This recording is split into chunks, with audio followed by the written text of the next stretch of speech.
안녕하십니까. 오늘 제주에서 이재용이 만난 사람은 이번 4.11 총선 제주시 을선거구에 나서는 민주통합당 김은남 예비후보를 만났습니다. 안녕하십니까. 네, 안녕하십니까. 김은남 의원이라고 해야겠지만 선거상 통상 예비후보라 이렇게 칭하겠습니다. 예, 감사합니다. 원래는 상당히 중요한 것 같습니다. 총선과 대선이 겹치는 해고요. 그래서 국가적으로도 상당히 중차대해야 합니다. 그런 해에서 치러지는 이번 4.11 총선, 우리 유권자들이 어떤 의미가 있다고 보십니까? 그렇습니다. 이명박 정권이 출범을 하고 나서 국민들이 공통으로 느끼는 게 뭐냐면 민주주의의 후퇴. 경제만은 잘 살리겠지 했는데 경제도 지금 굉장히 어렵습니다. 일반 국민들의 생각은 오늘도 어려운데 앞으로 더 기다려봐도 내일은 더 어려워할 것 같다 하는 절망감이 굉장히 문제가 되고 있는 거죠. 그렇다고 해서 남북관계는 또 어떻게 되고 있습니까? 이런 여러 가지 이명박 정부의 실정을 심판하는 그런 의미가 있는 선거라고 저는 생각합니다. 이번 선거 모토로 내세우는 것이 정말 힘 있는 국회의원이 되어서 1%의 한계를 극복해가지고 제주의 발전을 앞당기고 싶다 하는 것이 이번 선거에 도전하는 큰 의미죠. 통상적으로 말하면 지금까지는 위원회에서 한상임위원회에서 8년 동안 간사 생활은 숱하게 많이 했습니다. 그랬죠. 하지만 위원장을 못했습니다. 네. 그러나 이제 3선이 되면 위원장을 하기 때문에 한 위원회 평균 25명씩 위원이 있다 그러면 도민의 덕분으로 다행스럽게 또 새 위원이 다 3선이 된다고 하면 약 한 75명에서 80명의 위원을 배출하는 효과가 있습니다. 이런 기회가 저는 흔치 않다고 생각합니다. 그건 그렇습니다. 국회도 하나의 사회거든요. 네. 거기도 권력관계가 존재합니다. 물론 초선의원이 일을 못하는 것은 아니죠. 그건 초선의원은 초선의원일 뿐입니다. 그러나 국회에서 힘이라고 하는 것은 전문성, 네. 그리고 다선의원이 힘을 갖는 것입니다. 지금 한나라당이 180석에 가깝습니다. 한나라당 의원이 힘이 있습니까 지금? 집권당이 힘이 있다는 얘기는 옛말이 됐고 전설이 되고 말았습니다.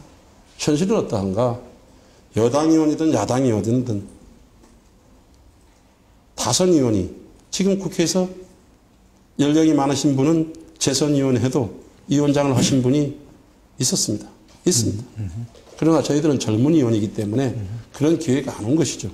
그러나 3선 의원이 되면 당연히 위원장이 되기 때문에 아시다시피 국회라고 하는 것은 상임위 중심으로 움직이는 것이고 또 국회 상임위원장이라고 하는 것은 국회의 꽃입니다. 대한민국 국회의원 중에 한 대에 국정감사 우수위원 14번 선정된 사람 저 혼자뿐이라고 저는 감히 자부합니다. 이것이 객관화된 평가고 그럼 과연 지역을 위해서 뭘 했는가? 우선 쉽게 여러 가지만 몇 개 말씀드리겠습니다. 첫째 국립묘지 제주에 위치했습니다. 제가 그 법안 발의하고 국가를 위해서 희생한 영령들이 고향에 잠들지 못하고 조그만 시골에 조그마한 마을 공동묘지나 충원묘지에 잠들고 육지에 가려면 그 많은 비용 이런 것들이 있기 때문에 나중에 사후 성묘라든지 이런 불편함 때문에 제가 18대 내내 노력해서 국립묘지 제주에 유치했습니다. 두 번째, 제주도 1차 산업에 밭농업 직불제를 제가 이번에 도입을 했습니다. 그 전에 조건부리 지역 직불제를 도입했습니다. 헥타당 50만 원씩 줍니다. 그 중에 15만 원이 마을 공동 경비로 적립이 됩니다. 지금 웬만한 중산간 마을 가면요. 1년에 직불금으로 마을에 들어오는 돈이 4, 5천만 원씩 됩니다. 그것이 그 마을의 공동체를 유지하는데 상당히 기여하고 있다고 저는 보고 있습니다. 이런 거라든지 지금 제주도에 농업용 저수지가 단 하나도 없습니다. 그렇죠. 지금 농어촌공사에서 관리하는 저수지만도 전국에 3,200개가 됩니다. 제주도에 하나도 없습니다. 기가 막혔습니다. 그래서 제가 가가지고 성읍저수지 그 한 470억 됩니다. 전액 국비입니다. 그 다음에 엊그저께 기공식을 한 송당, 우리 함덕 저수지, 그것도 510억짜리입니다. 그것도 전액 국비입니다. 그 다음에 한림 옹포 저수지, 그것도 450억 됩니다. 그건 이미 지금 착공하고 있습니다. 그 다음에 서부지역 모술포에 지금 저수지를 유치하기 위해서 기초조사비 3억을 금년 예산에 확보를 했습니다. 기초조사지구가 확정 끝나고 나면 착수지구가 될 것입니다. 거기도 약 한 370억 원 정도의 예산이 투입되게 됩니다. 그래서 제가 뭐 한 일에 대해서 말을 하려고 하면 시간이 없어서 말을 못할 정도로 많이 했다고 저는 자부하고 있습니다. 할 일이 많죠. 그렇습니다. 지금 한중 FTA, 한미 FTA 제일 피해를 보는 것이 어디겠습니까? 제주입니다. 앞으로 이제 7년 동안의 그 비수기의 관세가 다 없어지기 때문에 7년 동안 한 4, 5천억 모아가지고 감귤력 강화, 경쟁력 강화 기금을 만들자. 이걸 만들어가지고 제주도지사가 감귤 산업에 대해서 중장기적인 재정으로 쓸 수 있도록 해서 FTA 파고에 대해서 대응할 수 있도록 하자는 것을 지금 제가 주장하고 있고, 또 한중 FTA가 만약에 발효되게 되면 제주의 농업은 상상 이상의 피해를 볼 수밖에 없기 때문에 지금 농촌경제원권 같은 경우에 약 1년에 한 1,600억 정도 감귤 피해가 난다고 하는 거 아닙니까? 그 20년은 3조 2천억입니다. 그게 어마어마한 것이거든요. 이런 부분에 대해서 앞으로 뭐 여러 가지 부분도 많습니다만 보완해야 될, 특히 제주도는 아시다시피 제조업이 없습니다. 1차 산업이 18% 정도, 전국에서 1차 산업 비중이 가장 높습니다. 그렇기 때문에 이 가장 높은 1차 산업의 비중을 한중 FTA, 한미 FTA 그냥 내버려둘 수 없다. 그래서 그간 국회에서 8년 동안 농수산 분야에서 일을 했기 때문에 제가 그거에 적극적으로 대응하는 차원에서 위원장이 돼서 정말 제주도 농업을 안정적으로 갈 수 있는 확고한 틀을 이제 만들어야 된다는 그런 생각에서 더 열심히 일하려고 하는 것입니다. 네. 지난 정기국회 때 국회 대정부 질문이 있었습니다. 보통 15분 가지면 여러 가지 주제를 가지고 여러 가지 질문을 합니다. 그렇죠. 저는 제주도의 가장 큰 현안이라고 하는 해군기지 주제를 가지고 15분 내내 총리에게 물었습니다. 집요하게 물었습니다.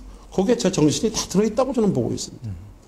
그럼에도 불구하고 그 목소리를 못 들었다고 하면 언론을 좀 등한시한다거나 아니면 좀 제 입으로 말씀드리기는 좀 거북합니다만 좀 그렇습니다. 정부가 꼭 국책사업으로서 필요하다고 하면 지금 도민들이 의아스러워하는 그런 모든 궁금증을 명명백백하게 해소를 하고 도민의 동의를 득한 다음에 해도 늦지 않다 하는 게 제 일관된 입장입니다. 정부가 제주도민을 기만하고 있다. 또 안보의 필요성이 있다고 하면 도민을 짓밟을 것이 아니라 도민을 설득하라는 게 제 지금까지 입장이었습니다. 이거 이상 어떤 전향된 입장을 제가 표시할 수 있겠습니까? 그것이 입장이었고, 그게 또, 그리고 또 하나, 민공법학 하는데 15만 톤 크루즈 두 개가 들어온다고 했습니다. 저는 기적 같은 일이라고 생각합니다. 15만 톤 크루즈 전 세계 6척인가 8척 배기가 있습니다. 그 두 개가 어떻게 들어오겠습니까? 두 개가 어떻게 접안하겠습니까? 입출항에 문제가 있다. 횡풍압, 압력, 안전성에 문제가 있다.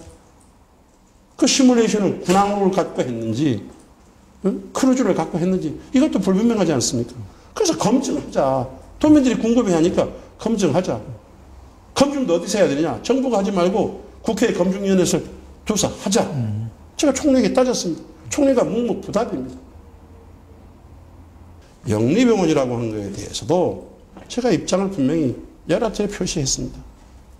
그건 뭐냐? 우리 당론이 영리병원은 반대를 하고 있습니다. 그 당론 반대입니다. 그렇죠.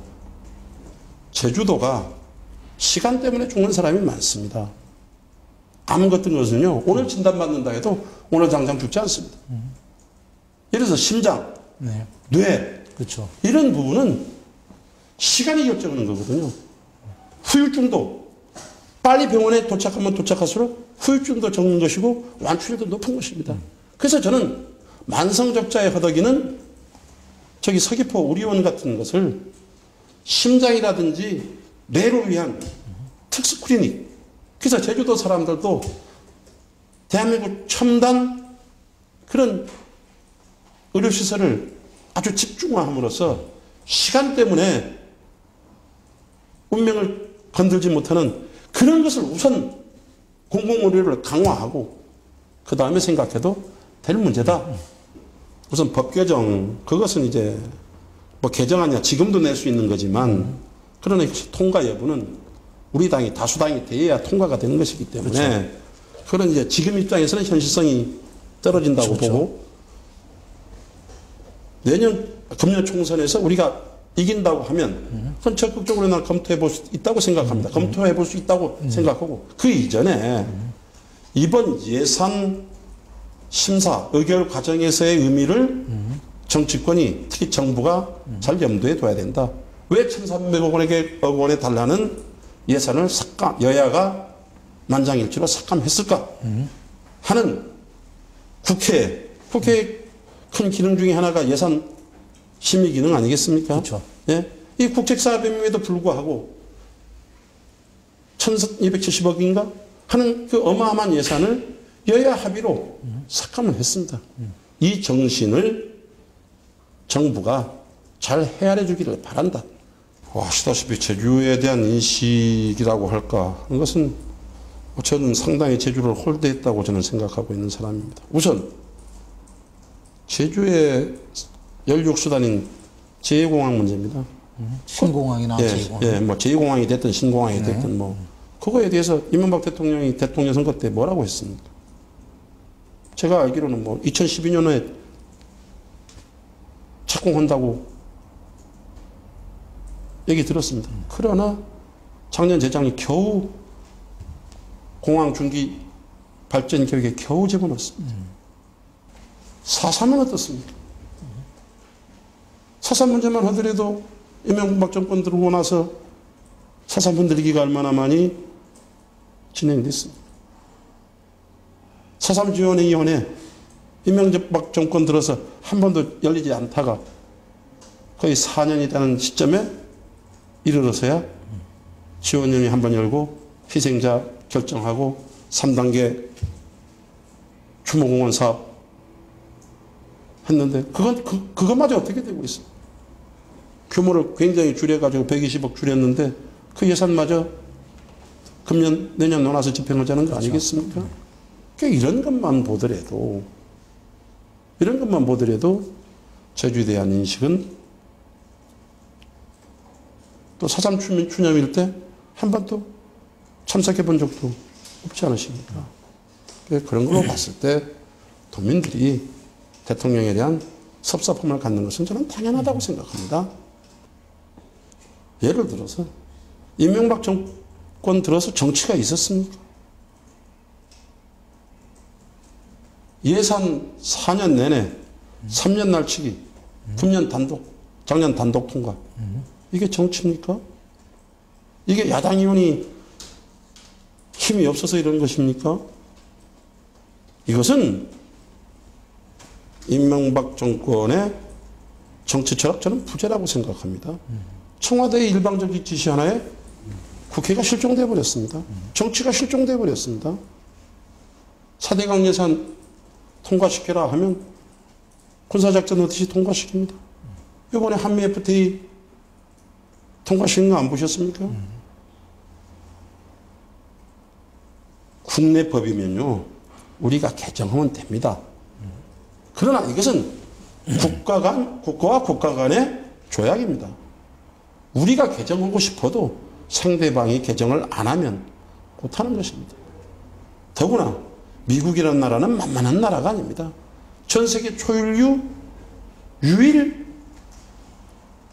강대국입니다. 그렇죠. 미국하고 대한민국이 어떻게 동등한 조건 하에서 협상을 할 수 있겠습니까? 그래서 소고기 다 내준 거 아니겠습니까? 그러한 국가 대 국가의 조약마저도 제1당인 야당에게 회의 소집 자체도 알리지 않고 처리한 그런 정권입니다. 저는 8년간 농수산위원회에서 활동하면서 제주농업의 특수함을 뼈저리게 느꼈습니다. 제가 8년간 한 상임위원회에서 열심히 일했던 이유도 이 제주농업의 특수성 때문에 열심히 일을 했던 것입니다. 각종 농산물, 과일, 축산물, 수산물이 밀려닥치기 시작하면 우리 제주농업은 완전히 붕괴하고 맙니다. 저는 이런 위기를 정말 주도적이고 능동적으로 대처하기 위해서는 정말 한 우물을 판 또한 대한민국의 농정을 책임지고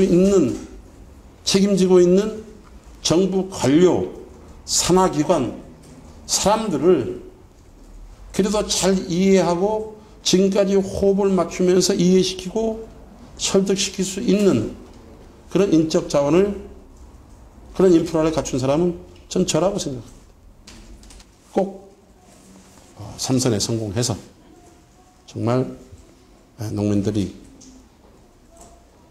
고민하는 이런 바를 확실히 지켜내고 또 잘 하도록 하겠습니다. 하여튼 도민 여러분 많이 성원해 주시고 많이 지지해 주십시오. 열심히 하겠습니다. 고맙습니다.